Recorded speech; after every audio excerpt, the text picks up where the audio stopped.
எல்லாருக்கும் வணக்கம். வணக்கம் பங்காளி, தேனில இருந்து. வணக்கம் பங்காளி. ரிசல்ட்டும் வந்துச்சு. ரிசல்ட்டுக்கு பிறகு என்னவெல்லாம் நடந்துச்சு, என்ன நடக்குது எல்லாத்தையும் பார்த்துட்டு தான் இருக்கோம். வேற ஞாபகப்படுத்திட்டீங்க, நெஞ்சமெல்லாம் பொண்ணு அறக்கு. துரைமுருகன் 2 வாரமா எல்லா வீடுகள்லயும் நியூஸ் சேனல் தான் ஓடிட்டே இருக்கு. அந்த அளவுக்கு போகுது. 2026 தேர்தல் முடிவுகளை எடுத்துக்கிட்டா திமுக ஒரு பெரிய பின்னடைவை சந்திச்சிருக்கு. இதான் நான் கண்டுபிடிச்சது. ஜப்பான்கார என்னென்னமோ கண்டுபிடிக்கிறா, நான் எதை கண்டுபிடிச்சிட்டு வந்துக்குது பாரு. அதை நாம ஏத்துக்கிட்டு தான் ஆகணும். அவரே சொல்றாரு. Very good, very good, brilliant.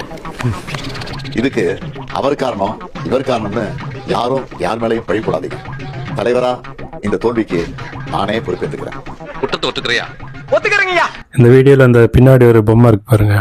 அது வந்து ஒருத்தன் கமெண்ட் போட்டிருந்தா அது என்ன குபேர பொம்மையான்னு சொல்லிட்டு. அது வந்து கலைஞராயோட ஸ்டாச்சு. குபேர பொம்மை மாதிரியா இருக்கு. கொஞ்சம் லைட்டா அப்படிதான் இருக்கு.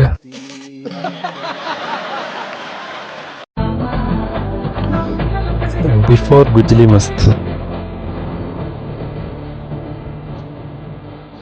சேகர் பாபுல எப்பா ஆட்டம் போட்டான்.